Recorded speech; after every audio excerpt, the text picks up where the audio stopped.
never smoke the dizzy, but we can always share some disease. It's just a cup in time. This song doesn't have to rhyme. Life's all of us, not every moment we can be feeling fine.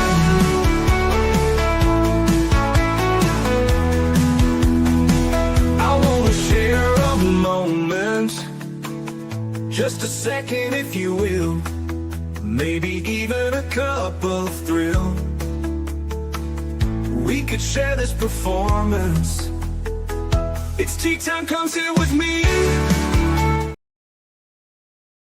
Well, welcome guys, Miss Liz in the house, and today I have Adriene Caldwell in the house, and we're going to be talking about her incredible book. We do want to put out a trigger warning that today's tea time will be talking about a lot of hard topics, so please be concerned about that. But you guys know Miss Liz has her disclaimer, and we're going to read that in just a short second. But before we get started, you guys know how Miss Liz rolls. Go over to Facebook, LinkedIn, Instagram, TikTok, YouTube, Spotify, all the podcast apps, and give those a like, follow, and subscribe, and get those tea times out there for everyone, because these tea times do make a difference for everyone out there. If this tea time resonates with somebody out there and you feel like you're alone, your story does matter. And today we're going to show you that your story matters with Adriene as she shares her story. So let's get started with disclaimer and then a beautiful intro. And then I'm going to get Adriene in here and we're going to spill some tea together. And today's tea is hope for the best, expect the worst, and accept what comes. That is the tea we are serving today. We are not serving a beverage in this house. We serve real life stories and real different perspectives on avenues and trauma and all that good stuff. Disclaimer for Miss Liz's Tea Time live show. Miss Liz's Tea Time is a global platform dedicating to sharing real life stories, diverse perspectives, and meaningful conversations that inspire awareness, healing, and connection. I'm Miss Liz is going live using StreamYard. Before leaving a comment during the live broadcast, please grant StreamYard permission to display your name at StreamYard.com. Please be advised that all the content brought forward during any Tea Time show was presented in good faith. However, discussions may include opinions, beliefs, and perspectives that do not necessarily represent the views of Miss Liz or the Tea Time platform. Information shared by guests is based on their own experiences and is perceived to be accurate at the given time of airing. All guests, viewers, and participants are responsible for using their own judgment when considering any action or decisions that may relate to these discussions. Some episodes may cover sensitive topics, including but not limited to trauma, abuse, grief, mental health, and other emotionally triggering subjects. Listeners' and viewers' discretion is strongly advised. Tea Time with Miss Liz is an open discussion forum designed to offer insight, inspire awareness, and create connection. It is not a substitute for professional, medical, legal, or therapeutical advice. If you require professional support, please seek assistance from qualified professionals or trusted resources in your area. If you have any questions regarding this disclaimer or the content of the discussion, you are welcome to contact me, aka Miss Liz, directly at my email at bookingmissliz@gmail.com or visit my link tree at Miss Liz's Tea Time. By choosing to participate in, comment on, or view these live shows, you acknowledge and accept this disclaimer. Your participation is entirely voluntary. I, Miss Liz, welcomes you to join the conversation with an open heart, and if at any time you feel this platform is not right for you, I respect your wishes and decision and welcome you back whenever you are ready. Tea Time with Miss Liz is serving truth and awareness one cup at a time. Well, welcome to Tea Time with Miss Liz, where we do not skim the surface, we sit in the truth. Today's guest carries a story of survival, advocacy, and rebuilding after trauma. This is not a comfortable conversation, it is a necessary one. Please welcome Adriene Caldwell, author of Unbroken. Adriene's journey is marked by deep personal trauma, manipulation, control, and the kind of abuse that can hide in plain sight. She speaks openly about what it means to endure circumstances no one should face and what happened after, when the situation ends but the emotional aftermath lingers. She will share about reclaiming identity after being stripped of self-worth, confronting shame that was never hers to carry, recognizing red flags, and rebuilding trust when it has been shattered at its core. Adriene's voice is not about reliving pain. It's about reclaiming power. It's about awareness, accountability, and giving others permission to see clearly what they may be living through. So grab your cup and lean in. Today's tea time is about survival, advocacy, healing, and what it truly means to rise. Unbroken. So let me get Adriene in here and let's spill some tea together. Hi, Welcome, Miss Adriene. Liz. Hi, Miss Liz. Thank you very much for having me. It is truly an honor to be here with your audience and with you. It is a pleasure to have you here, Adriene.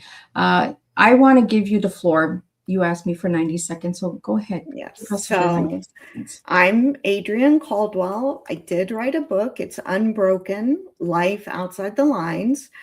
And it's the story of my life from early childhood to early 20s. And this will also serve as our trigger warning for this episode. I have either witnessed or been the victim of the sexual assault of a young girl, the drowning death of a child, emotional and physical abuse, extreme poverty, mental illness, homelessness, horrifically abusive foster care, bulimia, drug and alcohol addiction, pedophilia, death, suicide, and incest. So there are not very many things that I can't relate to. I have experienced quite a bit, and I share those issues, those traumas in Unbroken. But it's not about reliving the trauma and staying stuck in it. It's about my goal, my vision is to share inspiration and hope. I want people to look at my story and say, you know, if she can go through all of that and come out with just an amazing, blessed life that I'm grateful for every day, if she can go through that, I can make it through what I'm going through. And that's the message that I want to share today. Adriene, I want to take you back to that little girl. Let's start with the little girl. Who was Adriene as a little girl, and who is Adriene today? So I had platinum blonde hair, just baby blonde hair. My grandma would put me in pigtails, so parts straight down the middle, hair on each side. And she would do it so tight that my forehead would lift. She took care of me while my mother and her 3 siblings worked to support the family. My grandfather moved the family from Fayetteville, North Carolina to Houston, Texas, and then promptly abandoned the family. So the 4 children, my aunts and uncle had to work, and my grandmother cared for me, and she adored me. She even told me, she said, don't tell anyone else, but you're my favorite grandchild. She told me that. And I think I was 4 years old, and I promptly went to my aunt and said, Grandma said I'm the favorite. So, and that hurt her feelings because she had just had a son. So, just adored and cherished. And there are stories about my grandmother that are deeply troubling, but that wasn't who she was with me. She was my guardian. She was my protector. She was a shield against a mother who was becoming increasingly erratic. Not many people know this, but schizophrenia doesn't develop like other mental illnesses. It develops in late teens and early 20s.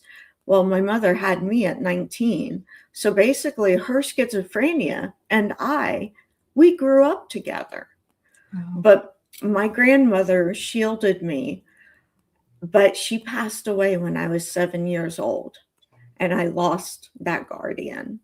So and at 5 years old, I witnessed the sexual assault of my best little girlfriend, and that started the trauma of my life. That was the first instance where I realized that little girls are not safe in this world. At 5 years old, I already had that knowledge. And what saved me was just inner instinct. I knew the situation was dangerous. I knew it was bad. And I immediately ran away and got my family. And they came and found the girl. She had been violated with tree branches. And I realized that that could have been me. That was very nearly me. But of course, my family, from a military background, very stoic. Nobody thought to get me counseling or therapy. Heck, we didn't even talk about it. It wasn't mentioned again. Nobody thought that, hey, maybe Adrienne needs to process some of this survivor's guilt that I absolutely felt at 5 years old. The guilt of feeling relief that it wasn't me that got assaulted. So already at a very young age, I was experiencing trauma with my mother being schizophrenic and witnessing the sexual assault of my best friend, and then dealing with the abandonment issues from my grandmother dying. So I believe that I was meant to endure the things that I did throughout my life, and that it has served to prepare me for my purpose, my role, which I think, I didn't get a memo saying you're supposed to do this, which I think is to share my story with others and to be a beacon of hope. We go through things in life, and we talked before we went live. Your story resonated a lot with my story, and that's why I want to have stories like this on Teatime, is because it helps to hear another story. It helps us not feel so alone. And for the listeners out there who do feel alone, you can hear two women who have survived so much and make a difference. What really stood out was the title of your book for me, because I always use the word broken, and a lot of people say, Miss Liz, stop using that word broken. For me, broken is beautiful. Like, we have to break for the pieces for the light to come in. How did you get the title of your book, Adrienne? Because your title of your book is Unbroken. I'm going to just pop it up and then kind of explain the cover, because the cover, I'm sure, has a story to it too. It does. It does. That's very insightful of you. So Unbroken, if you look it up in the dictionary, it says not tamed, not fit for service. And I think of a wild horse, that you can't ride that horse until the horse is broken. Basically, its spirit has to be broken in order to ride the horse. And originally, I did have Broken as the title. And it occurred to me that that's not right. You can be damaged, but not broken. And that's where I feel that I am unbroken. And I think about the Japanese art, I believe it's kintsugi, I may be mispronouncing that, where pottery that's broken, they repair it with gold. And the end result is this beautiful piece of pottery with these gold lines throughout, where being broken actually improved it. It made it more beautiful. It added value to it. So Unbroken, and then Life Outside the Lines. I have never colored inside the lines. Just never. I am an out of the box thinker. And the photograph that you see, which if you look at my entire jacket for the book or the paperback, if you lay it out, it's one continuous image of the trees with the lake reflecting them. My brother is actually a professional photographer, and he gave me the rights to his Vermont photograph collection. So this image is from my brother. Wow. I like that you said that you're outside of the lines. Yes, very much so. Well, it means that you're not afraid to stand on your own. That's correct.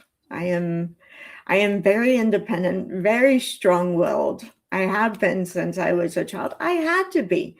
After the loss of my grandmother, I parented myself. My childhood ended very early for me. It ended around 7 years old when my grandmother passed. So, Adrienne, what was the moment you realized you were more than what happened to you? I don't know. Well, I do have a singular moment. I had attempted suicide using a gun. It misfired. I should be dead. And that evening, I was taken to the psychiatric hospital. I was placed on a mandatory 72-hour suicide hold. And that evening, I was laying in the psychiatric ward. There was this room that was empty. The lights were off. I just laid down on the ground, didn't sit in a chair, nothing. I just laid.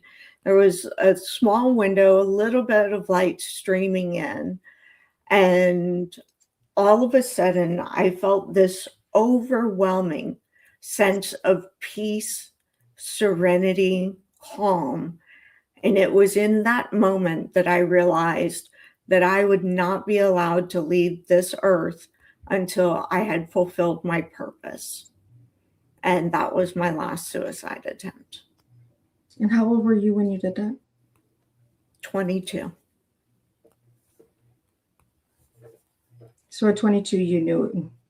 I tried 9 times, and then I was like, the good Lord doesn't want me. Like, I need to be here for a reason. Like, he doesn't want to take me. Like, is that how you felt? It's absolutely how I felt, that I was here for a purpose. And I was so desperate to end the pain and the hurt that I was feeling that I even attempted suicide during a drunken blackout. I was completely blacked out, and it was so, my life was so painful. I was so damaged and so hurt that even my subconscious self, to try to kill yourself, I swallowed a bottle of pills.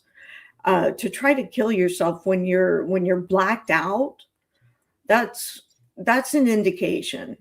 And I cannot honestly answer the number of times that I have tried to kill myself, because I don't know. I don't know if there were other instances when I was blacked out that I tried to kill myself. So I can relate, Miss Liz. Should I call you Miss Liz or just Liz? You can call me whatever you want, dear. Oh, okay. So yes, I completely relate to the idea that we're here for a reason. Absolutely. And yes. So why did you feel compelled to write Unbroken, Life Outside the Lines? There were a few catalysts. First was going through my Children's Protective Services case file. When I was 20 years old, I received a document from CPS asking if I wanted a copy of my file. And I filled out the form and said, yes, I want my file. They sent me this giant box with these 2 huge stacks of paper. And I would try to go through it and read what was written about me. And every time I started, I just got overwhelmed, and I shut the box and I just shoved it back under the couch, which is where it lives to this day. That's its place. And I started when I was 40, so about 6 years ago, I started going through it, and I got very angry about the abuse that I endured while I was in foster care. And I reached out to lawyers, I reached out to the state, I reported it to the county. In fact, there's a report, and I've requested an update, which I'm still waiting on. And I wanted some sort of recourse or repercussions for what the foster parent, and in the book I call her TBFH, the witch from hell, except with the B. TBFH. I don't even give her a fake name. She's the bitch from hell. And so basically just being told there was no recourse. Another factor was growing up, I went to 13 schools by the time I graduated high school. So I got very good at meeting people and having conversations and keeping the focus on the other person, never on me, always the other person. And in rare instances, I would open up about my life and my story, and I always got the same feedback. You should write a book. I have been hearing that since I was 16 years old. You should write a book. You should write a book. So between feeling powerless about what was done to me in that foster home, and anyone who says that emotional / psychological abuse is not abuse, I will hands down argue that is false. It's absolutely abuse.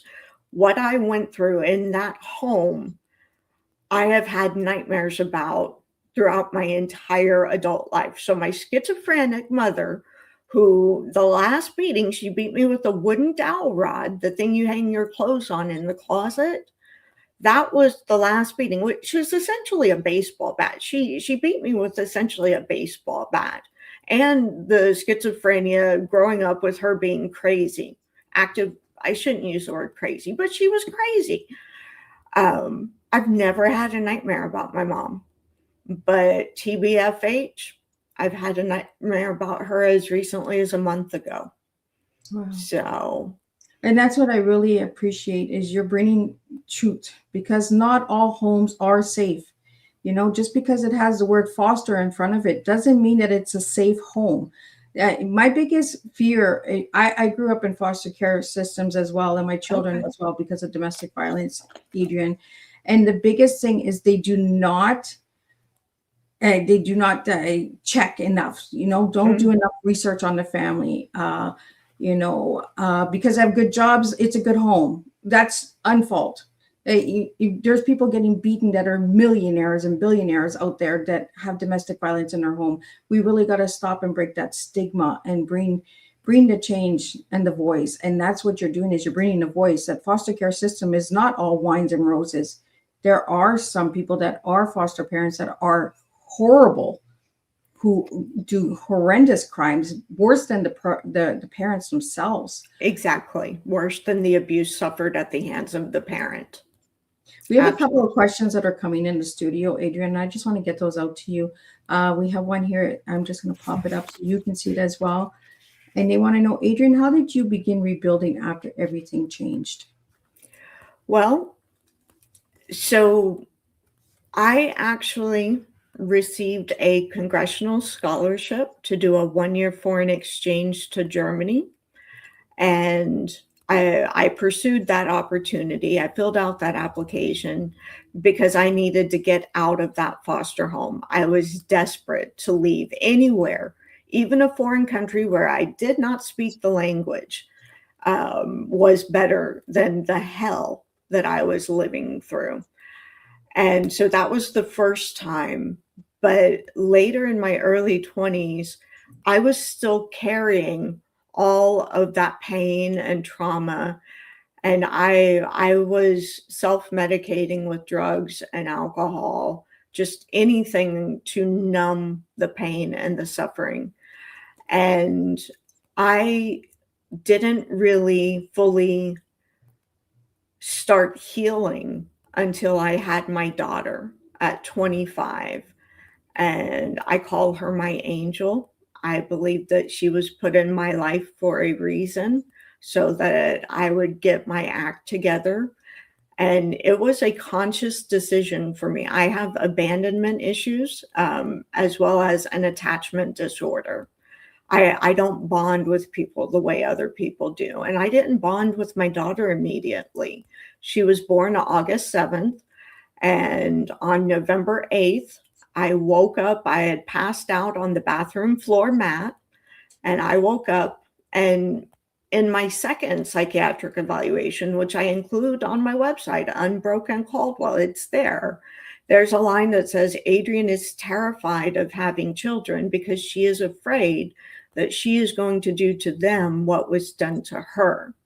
So November 8th, I wake up hungover, And it is the day that I decided that I would be a mother to my daughter, that I would raise her, that I would give her a childhood that I did not get. And I fought from that day forward. I fought alcoholism. I fought the need to drink.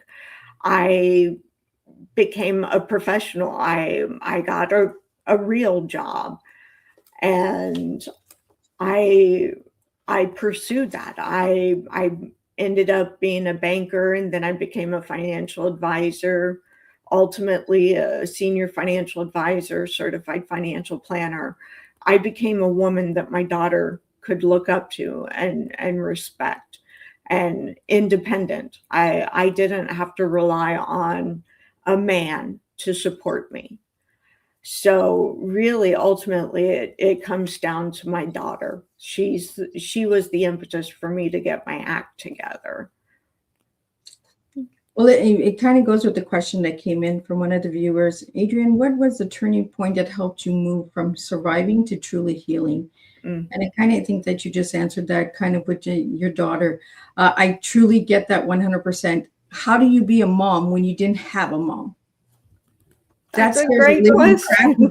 That scares the living crap out of me myself. Like when I had my children, I was like, I never had a mom. How do I be a mom?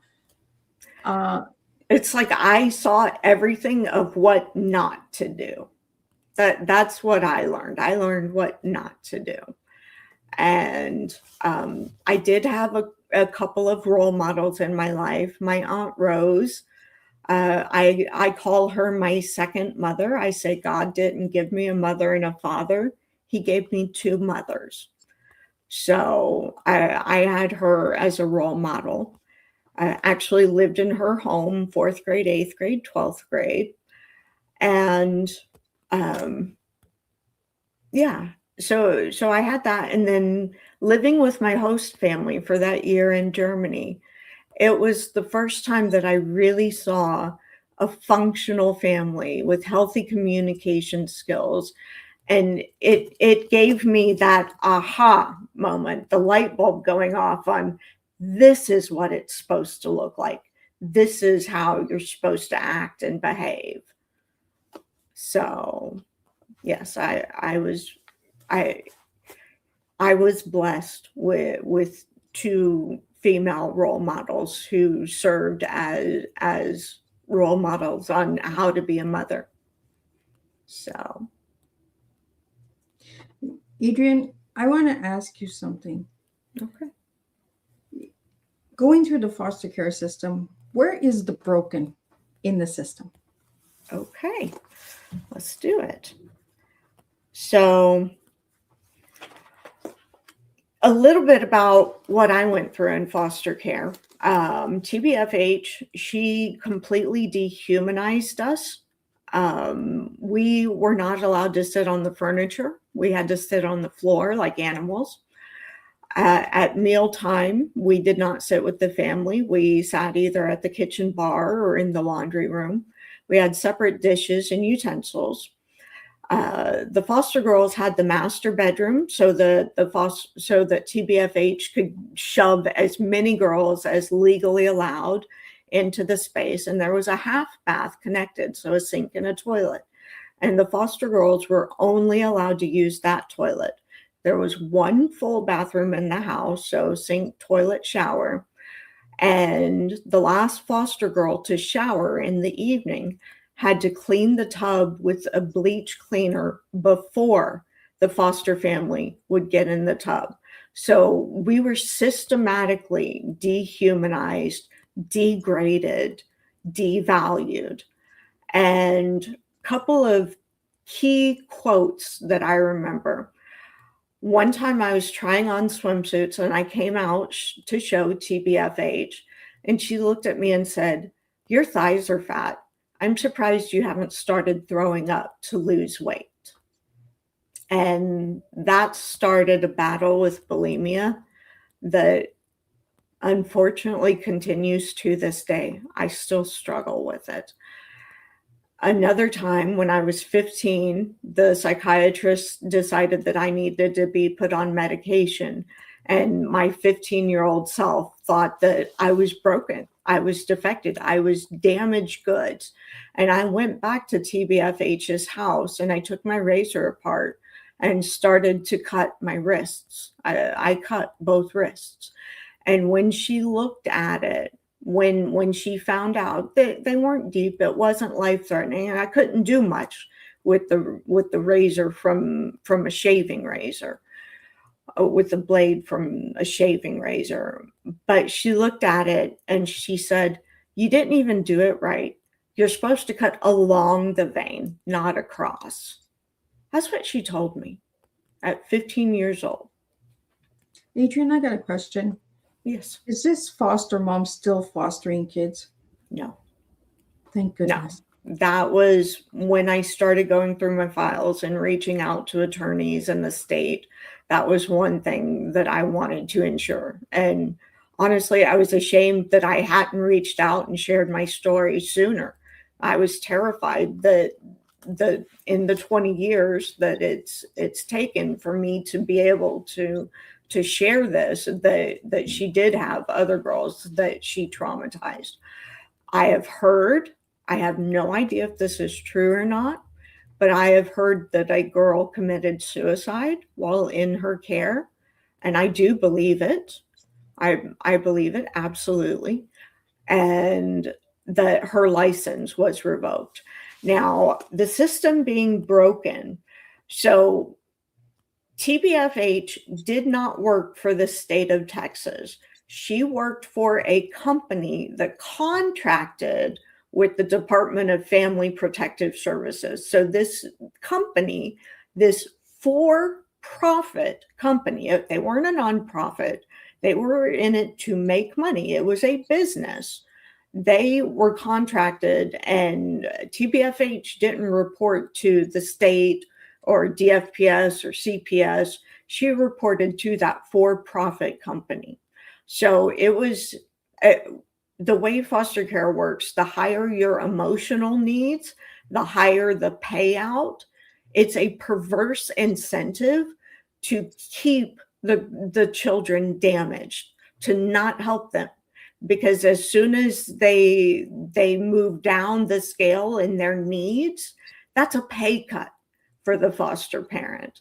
So between having for-profit companies run foster care homes and having, sorry. Take your time. Take your time. It's your time, sweetheart.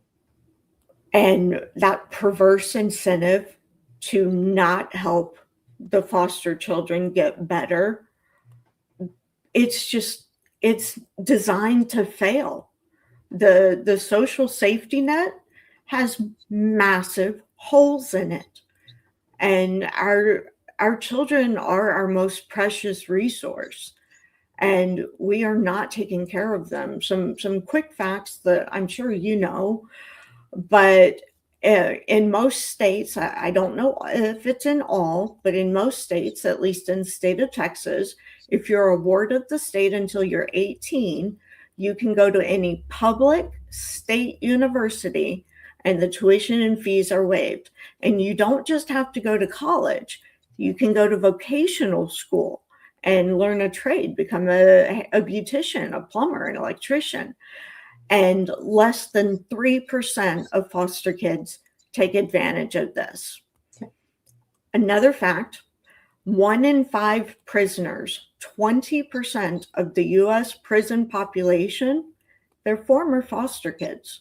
They're coming from the system. And finally,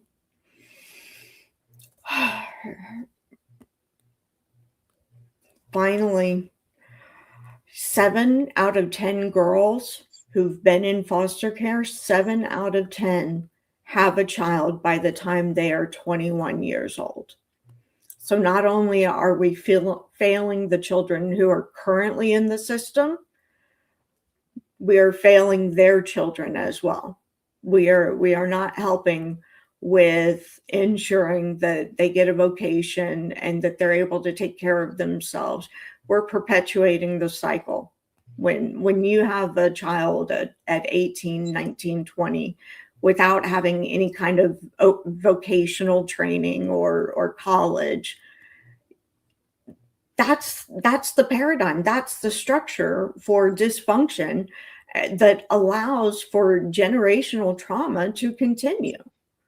Because that girl, that 7 out of 10 girls, those girls have been radically abused and have most of the time, all of the time, they're not recovered. They're in no position to become a parent themselves.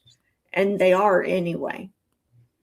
So those are some statistics that I found when I was researching. And I wish I could say that I was shocked, but I'm not. Yeah. I'm in Canada, you're in the United States, and the system is the same in both countries. Okay. A lot of the kids that are on the street that are homeless today are coming from foster homes because they're giving them this lifestyle that a normal parent cannot give.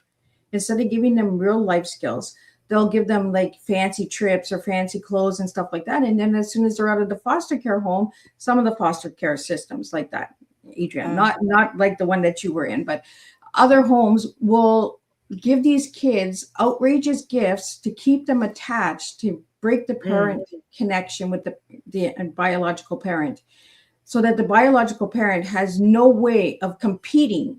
It's not even a competing game. It's that child will stay with the foster home because it's getting all of the rewards and the fancy trips and the materialistic stuff that a normal parent cannot give. So the parent feels abandoned by their child, abandoned by the systems, abandoned by the services.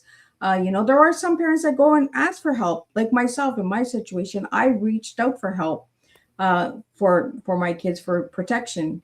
There's different stories out there, but the system is so broken that we're not sharing the facts. We're not sharing that 75% of the homeless kids that are out there that are under the age of 25 are coming from foster homes. I'm sorry, did you say 75%? 75%. Wow. Of the homeless people that are in Canada and United States. You guys really need to start doing your research, start getting educated, start asking those hard questions, and start asking, why are people on the streets? Why are people have addictions? Why there's so much trauma in this world today? We're coming from broken systems. We're not coming from broken homes. We're coming from broken systems. Broken society telling us who is better and who is not better. And that's why this platform is here, so that we can get these stories like yours, Adrienne, out here. So we can get these facts out there, the numbers out there, the statistics, the people that are living it, not just somebody who's writing a story because they want to write a story. They've actually lived it. Adrienne has lived these things. She's lived in these homes that are damaged. We're not saying all foster homes are bad, but there are some that are horrible and they should be investigated. Absolutely. Goes down. And in the US, I don't know about Canada, but in the US, many, I don't know the percentage, many foster parents do it as a vocation, as a career. They have no other skills. So the only thing they can do is cram as many girls into their home as the state will legally allow, and have that paycheck from taking care of the girls. It sounds like there are some wealthy foster families. That's absolutely not my experience.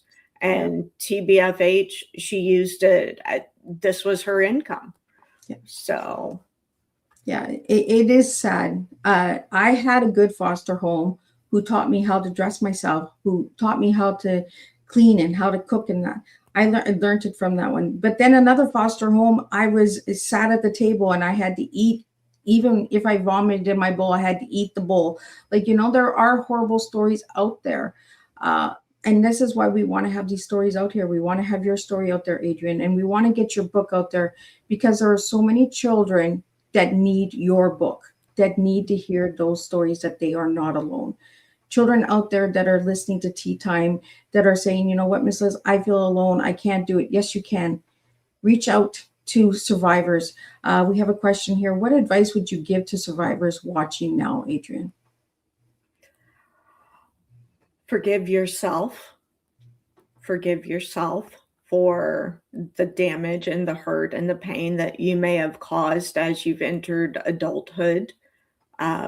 You weren't given the tools that you need to survive, to thrive, not survive. You weren't given the tools you need to thrive. So forgive yourself and take control of your own life. The decisions you make today directly impact your tomorrow. So if you're choosing to numb yourself with drugs, with alcohol, with any of the various addictions that you can get into, anything you're doing to numb yourself, you're not setting yourself up for success. You're setting yourself up for failure. So acknowledge the power and the control that you do have over your own life.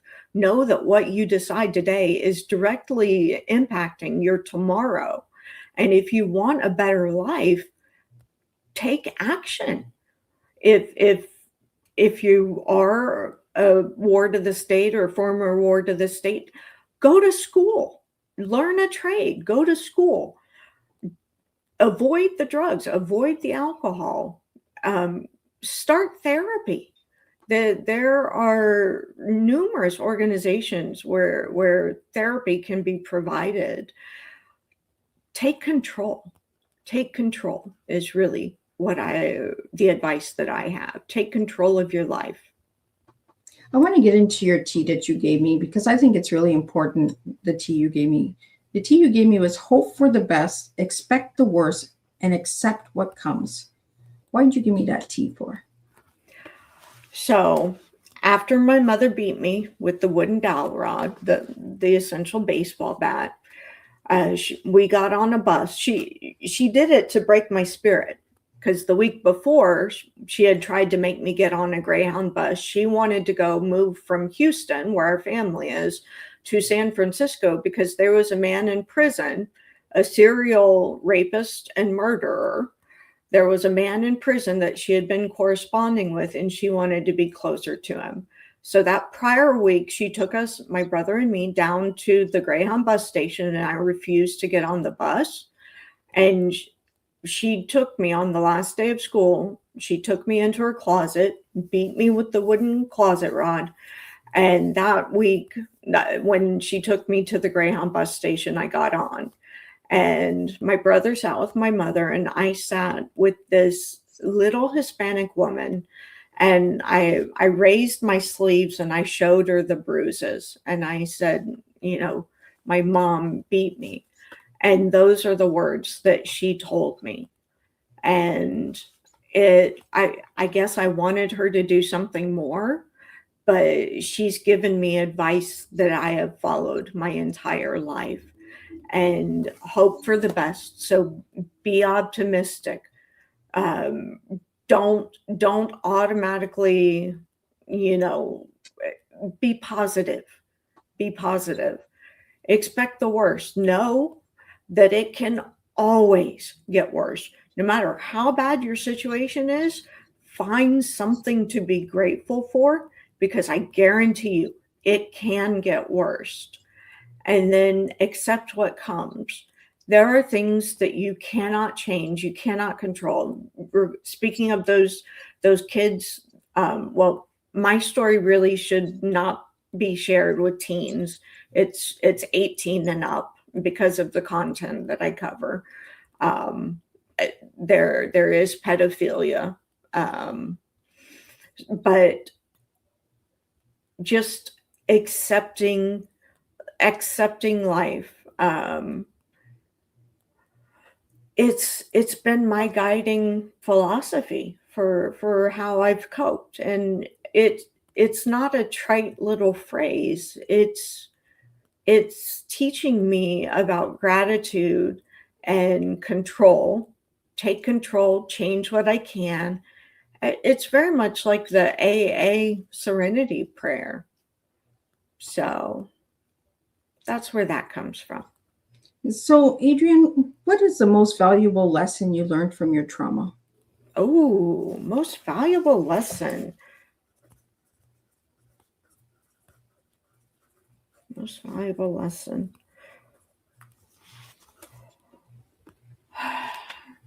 Well, I don't know that I have a single most valuable lesson. I do have some things that I believe. It can always get worse.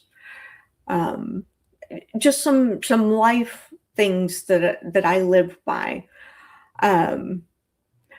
Your relationship is made or broken based on communication. People are generally good. I don't think people set out to hurt and cause pain to other people. I think that people are coming from traumatic backgrounds themselves, and they may not have the necessary skills.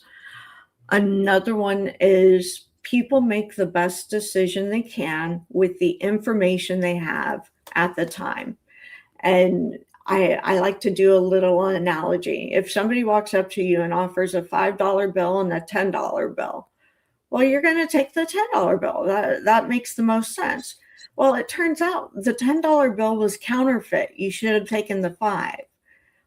But when you were presented that opportunity, you went with the 10 because you thought that was the best. And that's how I view people and decision making.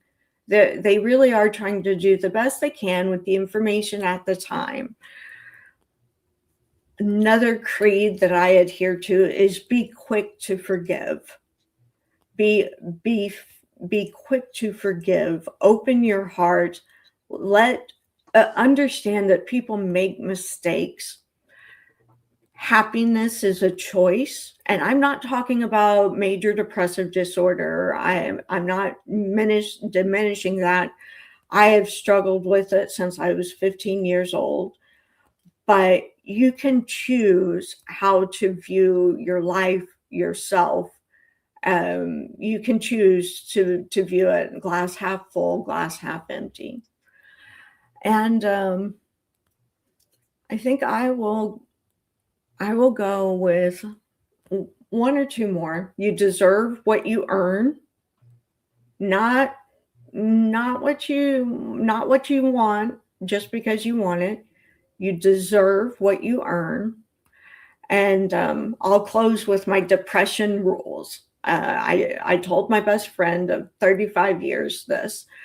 So these are the rules for when you are depressed. Eat at least once a day. Shower at least twice a week. Sleep as much as possible. If you are in this situation, if your depression lasts more than 2 to 3 weeks, seek help. So those are my depression rules. I also have dating rules. Oh, are you interested? Teatime. So, yeah. Let's throw a couple of those dating rules out there, Adriene, because the abandonment issues and the attachment issues, that has a lot to do with dating. Okay. So, never date anyone who's unemployed. Never date anyone who still lives with their parents. Never date, and the first two, it sounds kind of mean. Like there are life situations where a person may have to go back to their family, or they may have just lost the job. It's not a personal reflection on that individual. It's the fact that they are not in a place in their life where they can be in a relationship, a relationship to grow and blossom. They can't give that to you. Another rule, never date anyone you work with. That's pretty obvious, but I've still done it. And never date anyone who lives like in your neighborhood or in your apartment complex. Because when you break up, they're still there. You got to face that person. Yes. So those are my depression rules, my dating rules, and kind of like my life axioms that I that I adhere to, and it helps me. So, Adrienne, strength or softness, what saved you more? Ooh, strength. Strength. And Adrienne, does your little inner child have a name? No, just me. Just Adrienne Michelle. And how old is that inner child? 5. Do you want to tell us why? I don't know why. Maybe because I was so damaged later on that when I think of myself, I like to, at 5, my grandmother was still alive. I was adored, and I was precocious. My second chapter in my book, Unbroken, is precious and precocious. You know, I argued one time with my grandma that it was spelled Granma, not Grandma. I was like, it's grandma. So I'm 5 years old telling my grandmother how to spell grandma, and I spelled it out phonetically for her. And it was when I was happy. So those years with my grandmother were when I was safe, when I was protected, when I was cherished. And I did not have that for the rest of my childhood. And really, even in the relationships that I developed in my early 20s. And I feel now in my current life that I am loved and cherished. And I am still very close to my Aunt Rose, the one I call my second mother. And I have an incredible life, but yeah, 5 years old. Finish this sentence for me. We are unbroken because we have indomitable spirits. Because our spirit is indomitable. And can you tell us when your book is coming out, where they can get the book, all of that good stuff? And I'm going to pull it back up so the viewers and listeners can see what book we're talking about. Awesome. Yes. So Unbroken Caldwell. Well, the book is available on Amazon beginning March 17th. That's the book launch. I am hosting a Facebook live stream on March 17th at 1 o'clock and 7 o'clock Central.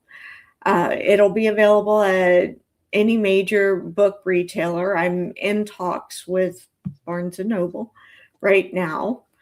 And my website is a resource. I have photos of myself. I have my CPS case files, including both psychiatric evaluations, posted on my website. You can actually read the documentation. And what I'm doing is I've had those documents transcribed, and there will be a companion text to Unbroken Life Outside the Lines. It will be the case file. And my goal is to ultimately have the 2 books in the classroom for students of psychology, counseling, social work. So that's kind of like the long-term goal, is to be a resource for those individuals, in addition to being the resource for anyone who has gone through trauma and is trying to come out the other side. And I am on Facebook, Insta, LinkedIn under Unbroken Caldwell. And please, please reach out to me. I will respond. But yeah, that's me. So Adrienne, what would you like to see happen with the systems? Oh God, we have got to prioritize our children. We have to stop monetizing foster care. That's just flawed. It's wrong. We have to take care of our social workers. You cannot dump 25 or 30 kids on one social worker and expect her to stay in the job.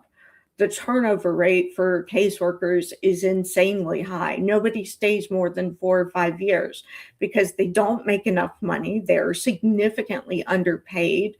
They are overworked. They don't have the institutional support that they need. So, yeah. And Adriene, I asked you to give me one word to describe yourself, and you gave me the word fierce. Yes. Why that word? Because I wasn't beaten. I wasn't broken down. My spirit remains intact. So, yes, I am fierce, and I am fierce about what I stand for and who I want to present to the world. I want the world to see somebody who's gone through hell. I've been through hell in my life, and I'm on the other side of it. And I want to be that source of hope for somebody who's struggling right now. I want them to know that it can get better. Make good decisions. Make decisions that put yourself in a better position tomorrow. So, fierce. And what inner light keeps you going? What inner light keeps me going? Is it faith? Is it writing? Is it music? What keeps you going? I love music. Music can help with my emotions. I use it for happiness. Like if I'm feeling a little low, I'll put on old school rap and hip hop. If I'm feeling angry or hurt, which I still feel at times, I'll listen to darker music. It helps me express or feel those emotions. Yeah, but really it's just hope that keeps me going. And Adriene, what message would you have to the little girl inside of you? To my little girl, it's going to get so much better. It's so much better. You can't even imagine how good your life is going to be. So just hold on, stay strong, and love yourself, forgive yourself, because I didn't learn the social skills. I didn't learn the communication skills. I didn't learn how to be as a person. So I hurt people. I manipulated people. I did things that I share in the book that I'm deeply ashamed of. In fact, beta readers, I received feedback a couple of times that says, Adriene, you look like the villain. You know, telling this part of the story, you come across as the villain. Are you sure, you don't want to change it so that you come off in a better light? And I say, no, because I was the villain at times. I did do some very bad things. I hurt people. I broke up a family. I did damage. And about 6 years ago, I started making amends. And I think everything, the book, the outreach, I think everything probably stemmed from that I was reaching out to the people that I had hurt and just letting them know that I was sorry and that I treated them poorly and that I know that and I caused them pain and I apologized. And I didn't like go have a meeting with each person that I screwed over. I reached out on social media. One person, I mailed a letter that did not have my return address. And I needed to make amends in order to forgive myself. And I did.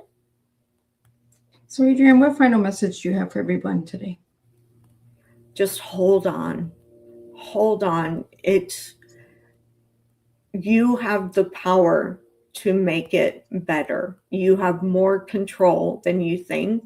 even if you're a teen who, again, really shouldn't read my book, you have control over your thoughts, over how you react to situations, to your behavior. You know, are you going to do well in school or are you going to flunk out? You have power, and use it, exercise it, make good decisions, be positive. Even if you're in a crappy situation, it could be worse. Again, that's one of my life rules. It can always get worse. So, gratitude. Well, I want to really thank you for sharing your story with my listeners today and all of the viewers out there. What a brave and eye-opening conversation. Adriene, thank you for your honesty and your strength. You reminded us that trauma does not disappear when the bruises fade. Emotional and psychological wounds can linger long after the visible signs are gone. Survival is not weakness, it is courage in motion. This afternoon, we learned that shame belongs to the abuser, not the survivor, that healing is not linear, that rebuilding identity takes patience, truth, and community.